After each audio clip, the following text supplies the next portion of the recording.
Magandang umaga po sa ating mga kaibigan, sa mga tagapasunod, sa mga supporters natin po sa ating YouTube channel here in the Philippines and all over the world. It's Saturday, January 11, 2020. And bigyan niyo po ako ng sandaling panahon. I will share this ating mga YouTube sa ating po mga platform. Okay, so we're back, no? And gusto ko pong mag-umpisa sa pagbigay ng konting background.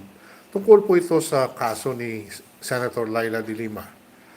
Malapit na po magtatatlong taon. Almost 3 years na nasa bilangguan si Senator de Lima pagkatapos po na inaresto siya ng mga kapulisan natin sa bisa ng isang warrant of arrest na na-issue ni Judge Juanita Guerrero ng Muntinlupa Regional Trial Court noong Pebrero 24, no? February 24, 2017. And since then, Senator de Lima has been in jail inside the Camp Crame PNP Custodial Center. No? Maganda pa naman ang ano niya doon kahit na isa siyang bilanggo, naka-detain po siya, pero komportable naman po yung ano niya doon. Komportable naman yung kinakaroon niya doon. No? Her cell is not really a cell. Hindi po pa, katulad ng mga selda na nakikita natin, lalo na po sa mga BJMP, mga city jail, na napakasikip. At doon po ako ipapapasok ni Senator Drilon. Dahil po sa hindi po malaman na panahon, ay huhulihin din po ako dahil sa kasong libel na isinampa laban sa akin ni Senator Drilon. So Drilon wants me to suffer 2 to 4 years of imprisonment dahil lang po na may tapang ako na ipalabas dito po sa social media yung mga katiwalian. Bakit po ba na after 3 years ay hindi pa nakakalabas si Senator de Lima, at least on bail, kung ano man, pending pa yung trial niya, habang ginagawa yung trial, kung naka-bail siya, pwede po siyang makalabas at makaangkin ng tinatawag na temporary liberty. No? So, hindi po, it's not unusual for people facing criminal charges to be able to regain sa pamaraan ng petition for bail. No? So, nung sinampahan si then Senator de Lima, Senator na siya pala noon. Nung sinampahan ng kaso si Senator de Lima before the Muntinlupa Prosecutor's Office, which then referred the case, endorsed the case to a DOJ, Department of Justice panel. Ng isang panel ng ilang mga magbusisi. Sila po ang makikinig, no? They will hear the charges against de Lima, no? So, ang nangyari po na ayaw ni de Lima na harapin ang DOJ panel. Dahil sabi niya, walang jurisdiction ang DOJ panel. So, humingi po siya ng isang TRO o Temporary Restraining Order galing sa Court of Appeals na pahintuin itong DOJ panel. Dahil po na wala namang TRO na pinalabas ang Court of Appeals, pinatuloy, no? Pinatuloy ng DOJ panel ang pagtanggap ng ebidensya sa mga kaso na ito laban kay de Lima. Basically, ang sinasabi ng mga complainants dito, yung Volunteers Against Crime and Corruption o VACC at iba pang mga grupo, na si de Lima, noong siya pa ay Secretary of Justice, ay nakipag-ugnayan at nag-conspire at nag-cooperate, sama-sama sila sa pagpasiguro na walang hadlang ang illegal drugs trade dito sa Pilipinas mula po dyan sa New Bilibid prisons. At narinig nyo na rin yan, nakita ninyo sa television yung mga testimony ng mga inmates, yung mga high-profile inmates dyan sa New Bilibid prisons, dyan sa may Muntinlupa, Metro Manila. Ang lumabas na ebidensya ay si De Lima on 2 occasions nakatanggap ng taglili instance, no? November 24, 2012, nabigyan siya ng 5 milyong piso at noong December 15, 2012, nabigyan pa rin, dagdagan pa ng 5 milyon. At mula noon ay linggo-linggo, every week, nakakatanggap siya ng tara, no? Yung parang bribe, no? Tara na tig 100,000 mula sa mga drug convicts, mga high-profile drug convicts dyan sa New Bilibid Prison. So anong kahulugan nun?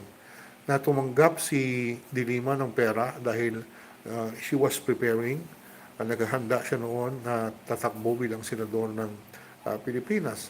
And para po na makaipon siya ng malaking pera dahil hindi po biro pag tumatakbo ka bilang senador, malaking pera talaga ang kailangan mo. So ito po 5 million November 24, 2012 and another 5 million December 15, 2012 and 100,000 per week. Eh marami po 'yan.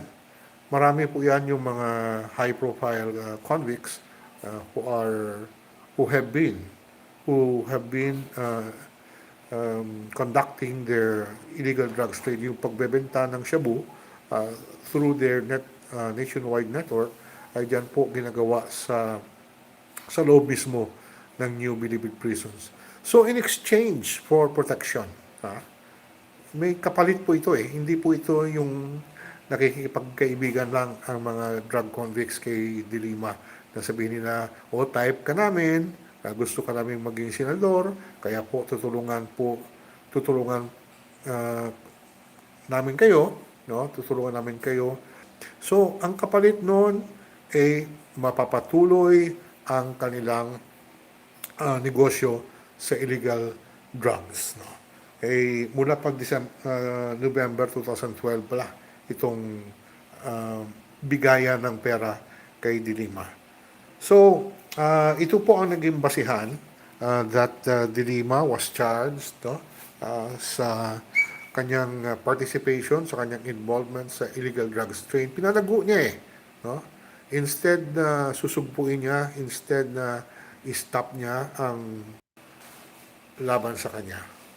So, nung nag-file na ang DOJ panel ng information diyan po sa Regional Trial Court, no?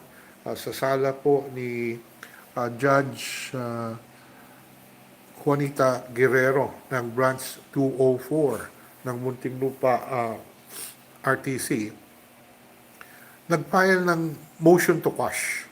Ang ibig sabihin ng motion to quash ay isang hakbang ng isang akusado na hihilingin o hihingin, pasensya na ko sa Tagalog ko, medyo baluktot pa rin, no?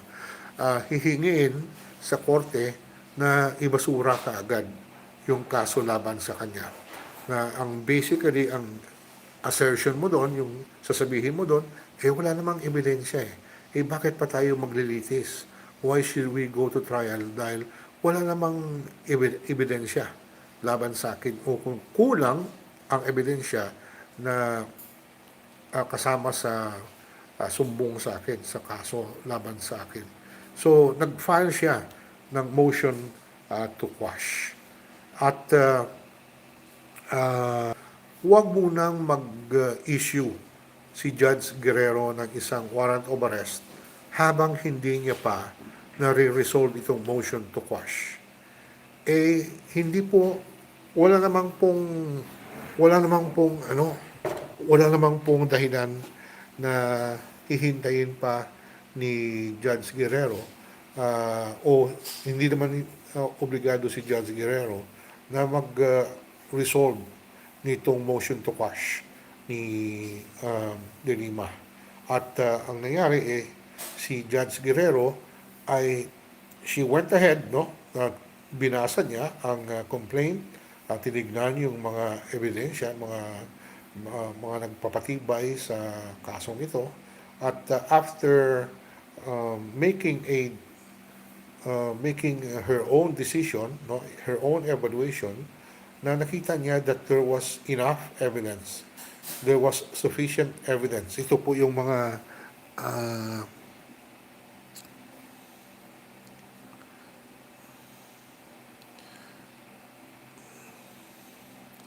ito po ang sinabi sa order ni and all the evidence presented during the preliminary investigation conducted by the Department of Justice Manila, the court finds sufficient probable cause for the issuance of warrants of arrest against all the accused Laila M. De Lima, Rafael Marcos Ragos, at Ronnie Palisok Dayan. Ito yung driver ni Secretary De Lima, boyfriend din niya, no? Sa kaso po na ito. And on the basis po ng ano na yun, ng finding ni Judge Guerrero, nagpalabas po siya ng warrant of arrest. Yung warrant of arrest ay dated February 23, 2017. No bail recommended. Wala pong piyansa na pwedeng gamitin o pwedeng pagbayaran ng akusado para sa kanilang temporary liberty. At the following day, February 24, 2017, the PI ay pumunta sa bahay ni De Lima at inaresto ito. She was placed under arrest. So, bago tayo magpatuloy, gusto ko mag-greet kay Maria Paz Okushi. Good morning. Si Sir Priano Mascarinhas, no? Sir, good day sir, banatan mo yung baboy na yan. Lahat na dilaw, sir, para matapos na sila. Watching from Bohol. Okay, maraming mga mehorada dyan, no, sa Bohol. They are distant relatives. Hindi ko mabasa itong ang pangalan dahil special characters. Sir, yan ang king of the snows are full of BS. No one likes baboy because he think he is one of the best. No way one of the corrupt in the Senate. Agree ako dyan. No? So anyway, dahil po may ng petition na ito before the Supreme Court, a petition for certiorari na hiningi niya sa Supreme Court na utusan ng Supreme Court ang sala ni Judge Guerrero na bawiin itong warrant of arrest at bigyan siya ng ibalik sa kanya ang kanyang kalayaan, no? Yung kanyang provisional liberty habang nililitis yung kaso niya diyan sa Muntinlupa Regional Trial Court, no? So ito po ang kaso na dumating sa Korte Suprema and which the Supreme Court resolved, no? At mahaba po ito, no? Pero mahaba yung desisyon ng Supreme Court, but I will try to explain it as briefly as briefly as possible para po at least maunawaan nyo, kung bakit po nangyayari ito, kung bakit po nangyayari ang kaso na ito, na there is a controversy tungkol po dyan sa kaso ni De Lima. So, sabi ng Supreme Court, yung ano dito, yung procedural issues, no? May mga procedural issues involved. Kung kasi dumiretso si De Lima sa Supreme Court, hindi na siya dumaan sa Court of Appeals na dapat po may tinatawag tayo na hierarchy of courts, no? Hierarchy po, dumaan muna sa Court of Appeals at pag nakapas siya na o nakapag-decide na ang Court of Appeals, pwedeng iakyat yan sa Supreme Court. Pero ang nangyari kasi kay De Lima, hindi na siya dumaan sa Court of Appeals. Dumiretso kaagad sa Supreme Court. So sabi ng Supreme Court, we will discuss this. Ito po ang isa sa mga issues na dapat namin bigyan ng desisyon. No? Pangalawa, whether or not dependency of the motion to quash na hindi dapat dumiretso the information doon sa Regional Trial Court ng Muntinlupa. No? At pangatlo, sa procedural, whether or not the petitioner, si De Lima, violated the rule of Muntinlupa and the petition for certiorari she filed before the Court of Appeals na kini-question niya ang jurisdiction ng DOJ panel na magawa ng preliminary investigation sa sumbong laban sa kanya. At pangalawa, meron yan, isa-isa yan para po malinaw sa lahat. So yung substantive issues, kasi ang sabi ni De Lima, kung tatanggapin na naman yung mga kaso, dapat doon po sa Sandigan Bayan at hindi daw sa Regional Trial Court. No? Hello po kay Nori Dagyo, Nelson Ligot, watching from Riyadh, Saudi Arabia, at saka kay Honda 97. No? Good morning po sa inyo. So, yun po. Senator De Lima questioned the jurisdiction ng Regional Trial Court. Dapat daw Sandigan Bayan. So, sabi ng Supreme Court, okay, we will tackle that issue. No? Pangalawang substantive issue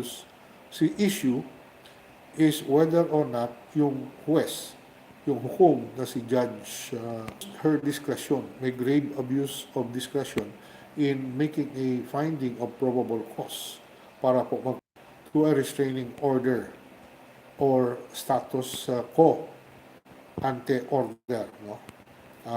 Para po na mapatigil ang kaso niya, no? Sa yung kaso niya sa Regional Trial Court. So, no? Yan po ang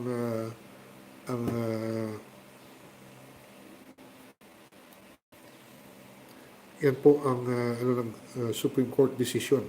GR number, yan po ang case number 229781 dated October 10, 2017. Senator Laila M. De Lima, petitioner, versus Honorable Juanita Guerrero et al. In her capacity as presiding judge, Regional Trial Court of Muntinlupa City, Branch 204. Tapos, People of the Philippines, no? Of the Philippines, no? So, balikan po natin yung ng Supreme Court. Una, sabi ng Supreme Court, may malaking pagkakamali si De Lima. Dahil po na yung kanyang petition, kasi yung mga court documents, meron po yung tinatawag na verification and certification. Pag pinafile na motion o iba pang mga pleadings sa korte, at the end of the document, may tinatawag dyan na verification, no? And certification, yung jurat na tinatawag, yung sinusumpaan mo na lahat na sinasabi mo dyan ay pawang katotohanan at katotohanan lamang. So, yun po ang verification and certification. So, napansin ng Korte Suprema na doon palang malaki dahil po sa affidavit mismo ng abogada niya, the lawyer who signed the verification and certification. Kasi nga, sabi ko, sinusumpaan mo yan. Sumusumpa ka sa harap ng isang abogado na yung laman ng isang pleading sa korte ay pawang katotohanan lamang. And you have to do that in front of the lawyer. No? Hindi po pwede una at pwede mo nang i-notarize yan at i-certify na ako nga yung nagperma dyan. No? Hindi po pwede. Dapat magkaharap kayo ng abogado mo, no, sa pagperma nitong jurat. So nangyari dito, base mismo sa affidavit ng kanyang abogado na si Attorney Tres Valles Caballo, na noong February 24, 2017 daw, pumunta siya doon sa PN, inakyat niya sa Supreme Court as discussed the previous night. And sabi ng abogado na nakaharap niya, nakausap daw niya si Senator De Lima and permado na.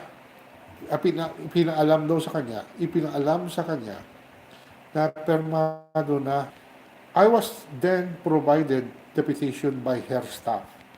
Binigay lang sa abogada ang petition na ito na permado ni Senator De Lima. Kita nyo? Staff ang nagbigay. Hindi na nakapasok yung abogado at sa harap niya pipirma si Senator De Lima. Hindi po. Sa kanya mismong pag-amin, pinaalam siya ng staff ni De Lima na ito, permado na. Pwede mo lang i-notaryo yan. Uulitin ko po, bawal po yan. Tinignan daw niya itong petition at maperma, tinignan niya kung kay De Lima nga yung perma niyon. At sabi niya, okay, alam ko kanya ito, kilala ko yung... She went ahead, no? Pinatuloy niya na inotaryo yung petition for certiorari na ito po ang hinarap nila, inakyat nila sa Korte Suprema. Sabi ng Supreme Court, bawal po yan. Hindi po pwede yan. And ang epekto po niyan ay parang walang saysay. There is no substance to the petition. No? So sabi ng Supreme Court, basahin ko, medyo legal language to, pero para po malaman nyo na wala pong dapat sisihin si Senator De Lima, kundi yung sarili niya.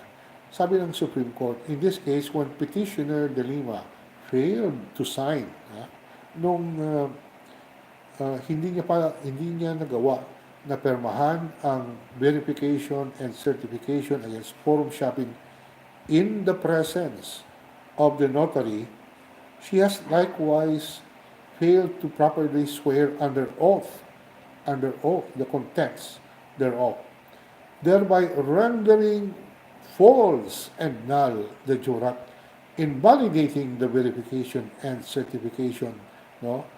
At ang buong dokumento ay magiging, sabi ng Supreme Court, dyan pa lang, knock-out na si De Lima of the notary upon the signing of the verification and certification of against forum shopping. There is no assurance that the petitioner swore under oath na sinumpaan niya ang lahat na sinabi niya diyan po sa petition na ito. So, that basis pa lang, hindi na nga kailangan na dumiretso pa yung Supreme Court. The proper course of action ang petition ni De Lima. Pero sabi ng Supreme Court, bigyan namin siya ng pagkakataon na marinig, mapakinggan ang kanyang mga sinasabi. So, punta tayo doon sa issue ng tinatawag hierarchy of courts. No? Sabi ni De Lima, dapat daw Sandigan Bayan ang may jurisdiction sa kaso niya dahil she is a public official and yung mga constitute direct bribery. Yung panunuhol lang daw ito. No? At dapat daw she should be charged under Republic Act 3019, yung Anti-Graft and Corrupt Practices Act. At doon po sa Sandigan Bayan ang ang venue, no, ng kaso na ito. So hindi daw pwede uh, nasa na sabi ni yung sabi ng Korte Suprema kanina, yung from the RTC akyat ka sa Court of Appeals, from the Court of Appeals akyat ka sa Supreme Court. Eh ang ginawa ni De Lima, from the RTC dumiretso ka agad sa Supreme Court. So ang sabi ng Supreme Court, number one, yung tinatawag na hierarchy of court ay ire-respeto yan. Kung may hindi ka nagugustuhan sa ruling ng RTC, dapat pumunta ka ng Court of Appeals, punta ka sa Supreme Court. At ang Supreme Court ay final arbiter. Doon po matatapos sa Supreme Court ang isang kaso. Kung ano man po ang in dispute, kung ano po ang controversy, Supreme Court po ang magbibigay ng katapusan na ruling, no, sa kaso niyan. So sabi ng Supreme Court, passed. Hindi niya binigyan ng respeto ang Court of Appeals by going directly to the Supreme Court. So doon pa lang ay number 2, no? Second round na knockout na naman si De Lima. Eh sabi ni De Lima, isa akong senador, no? At napakalaking controversy ang nag-generate ng kaso ko. This is, sabi niya, worldwide ang sa buong mundo Supreme Court. Eh ano ngayon? Ha? It doesn't matter, sabi ng Supreme Court. It doesn't matter kung ano man kabigat, kung ano man sikat ang tao na involved in this case, a senator of the Republic, eh, hindi pwedeng ibaliwala yung tinatawag na hierarchy of courts. No? So, round 2, tumba na naman si De Lima. Pangatlo, yung Regional Trial Court. Sabi ng Supreme Court, it is the Sandigan Bayan. Dahil na, kung titignan mo lang, eh, pwede mong sabihin na direct bribery ang nagawa na kasalanan ni De Lima at ito po ay isang paglabag ng RA 3019. Subalit sinabi ng sabi ng Korte Suprema, eh yung ginawa mo, ang ginawa mo is you took part in the illegal drugs trade. Dahil nga bilang isang Secretary of Justice, eh binigyan mo ng proteksyon na makapatuloy na magnegosyo itong mga drug convicts dyan sa Bilibid, tumatanggap ka ng pera, so hindi lang yan suhol. Kasabwat ka na. You become a conspirator. You become a conspirator in the illegal drugs trade. Kaya sabi ng Supreme Court, ang kaso ng violation ng Republic Act 9165, ito po yung Dangerous Drugs Act, ito po ang batas na ito po yung batas with respect to dangerous drugs, no? RA 9165. Ang jurisdiction po ng mga kaso under RA 9165 ay dapat po sa Regional Trial Court, no? This is 187 pages. Lahat po ito. 187 pages. Pero, yung nga, i-ano na lang na we will try to shorten this kasi medyo this can become very complicated, no? Pero ito lang nakita ko, no? Sinabi ng Supreme Court on this score that it has not been alleged that petitioner actually participated in the actual trafficking of dangerous drugs na kahit daw hindi naman inilagay sa nakipag-kaugnayan sa kanila, meron siyang participation, no, sa actual trafficking. Pero sabi ng Supreme Court, the allegation of conspiracy. Conspiracy po ito.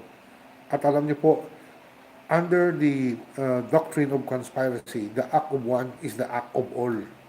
So, ibig sabihin, kung ang participation ni De Lima is confined only to getting money, at yung mga drug lords ay sila yung talagang tumitinda ng illegal na droga, yung mga gawain, yung mga ginagawa ng mga drug convicts na pagbebenta ng droga na kahit walang direct participation doon si Senator De Lima, she also becomes part kung anong kasalanan ng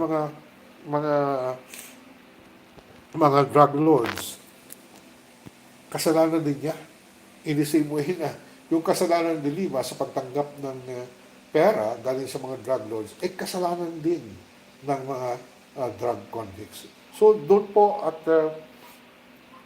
ibinasura ng Supreme Court ang kanyang mga pahayag, no, na hindi daw pwede dapat mag-prosper ang kasong ito. So at least nabigyan ko kayo ng kahit bird's eye view ng totoong nangyari dito sa kaso ng De Lima. Why the Supreme Court dismissed her petition for certiorari. Uulitin ko, she went to the Supreme Court na sinasabi niya na dapat hindi matuloy, no, at dapat bawiin ng Muntinlupa RTC yung warrants of arrest laban sa kanya. Sabi ng Supreme Court, wala ni isa sa mga sinabi mo ang may wastong katibayan at dapat i-dismiss ang petition ni Senator De Lima. Nagboto po ang Supreme Court en banc kasi 15 po yung mga members ng Supreme Court. So ito, ang 6 siyempre yung mga kakampi ng mga dilawan, no, katulad ni tinanggal na rin na Chief Justice si Maria Lourdes Sereno, isa siya sa mga nagboto na dapat ibigay itong hinihingi ni De Lima na Marvick Leonen, no, na kilala rin na sympathetic o kumakampi sa mga dilawan. Si retired Justice Antonio Carpio, si retired Justice Francis Ardelesa, at dalawa pa, no? Hindi ko na matandaan yung dalawa.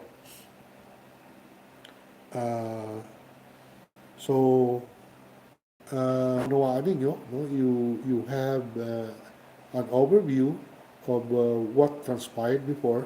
Malapit na pong 3 taon nasa bilangguan si De Lima. So, wala po siyang iba pang pwedeng sisihin. She has nobody else to blame but herself. So, mula po dito sa Manila, Philippines, ito muli si Manuel Boy Mejorada. Magandang araw po sa inyong lahat.